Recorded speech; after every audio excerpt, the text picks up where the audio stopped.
So we'll start with the modification steps of the Lowrance active target trolling motor style mount. So you'll see this piece here I've already removed, but actually this piece was from this end. The reason being was I needed to flip this bracket to be taller to get it away from the shaft here so the transducer would clear trolling motor. So that's the reason why I flipped this bracket to make it taller, and it is possible.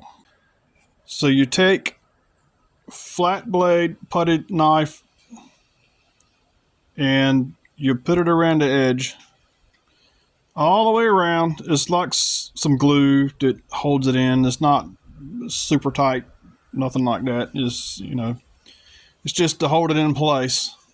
You just keep working it around with a flat blade.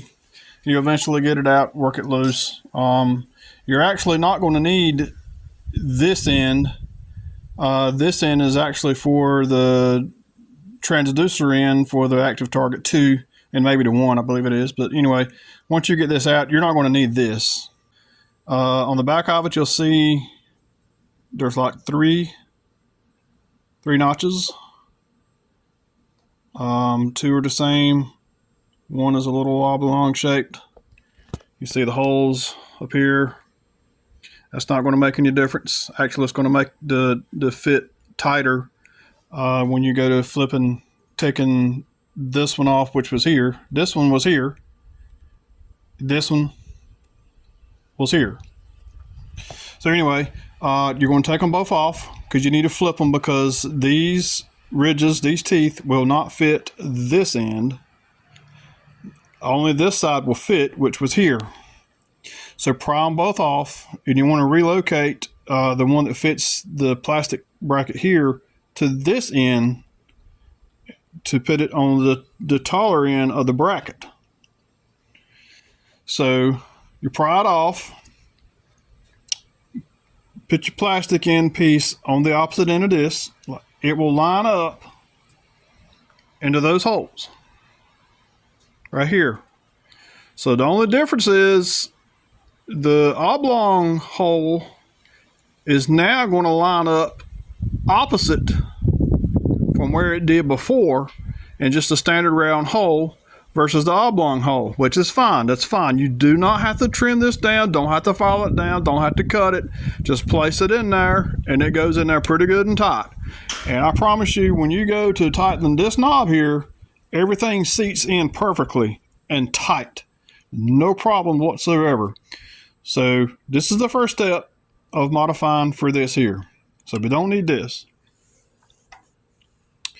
So next thing you may notice here is, okay, this here, it's actually upside down. So after kind of trial and error of this thing about 4 times, I actually started it this direction, upside down. This is originally supposed to be up. So anyway, I mounted it upside down. Just make sure you get your alignment right here, this way. This here, tighten these down. And then you can come back and adjust this here, however how you need it to line up this way. And like I said, you'll be able to use everything, even this knob, and actually this knob as well. It's actually going to feed through here to attach to your Lowrance Eagle Eye 9 transducer with using a half of a aluminum style shaft mount. So that's kind of the other kicker here, and the trick to this is I've got the all aluminum style transducer pole type mount. Aluminum. Originally it went on the shaft like this, but it sets too low. So that's why I finally come up with this. After modifying and changing and trying to figure things out, this is what I wanted. I wanted to use this, and this is what I come up with. So you will need that. You will need that aluminum bracket. Don't remember the cost right offhand. I've got the part number on the box over there. We'll get it here in just a minute. Anyway, I think it come from Amazon. It's all aluminum. Pretty much place that on that bracket.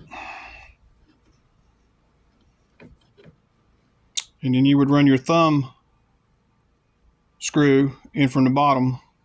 All right, there it is.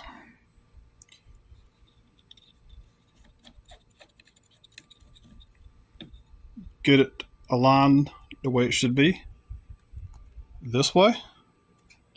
Once you get that alignment, simply just take this, turn it until it's tight.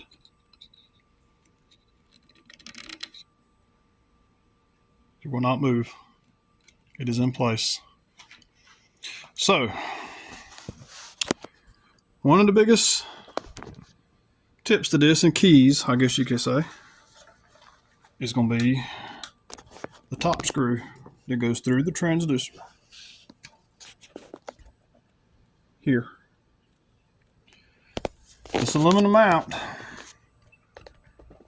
is threaded all the way through this bracket right here. It's threaded all the way through. So the key to this is for this screw to be shorter than the screw that it came with in the kit for like the pole mount and stuff. You don't want to use that screw too long. This, you will not be able to use this with the standard longer screw here. There's not enough thread inside to do that. So I was able to figure out to use a shorter screw up here to hold this in place to this, and had enough room inside here to use this thumb screw here and use it fully, complete. There's no washers, there's no kind of split ring washers or anything in here. It fits perfect. I do not know the size of this screw, but it is a shorter screw. That is the key, and it's either stainless or aluminum. I don't know. I don't remember, but it's one of the two. But anyway, this is how I was able to get this to work. That is the key. Shorter screw to be able to mount it back to your aluminum bracket here, for this thumb screw to fit and work, and to tighten it down for it not to move. And it is great. It works great. No problems whatsoever. So if you need to ever adjust the alignment or whatever way you need to go with it, you can adjust it easily. So I'll show you the kit for the aluminum one here for anybody who wants to see, and the part number. Here's the aluminum shaft mount. Get it in here to see the part number. Anyway, it'll come with everything you see right here. That's the back bracket, 4 screws. This is the middle screw we were talking about. You're not going to be able to use this. You will have to find the shorter screw. Do not use this. It will not work using the thumb screw that come with the original Lowrance active target mount. It will not work. But that is the key. Not to use this. Get a shorter screw. You maybe can actually cut this down just to be on the safe side. Just make sure you have enough thread from your new screw to hold your transducer in place. And other than that, you should be good to go.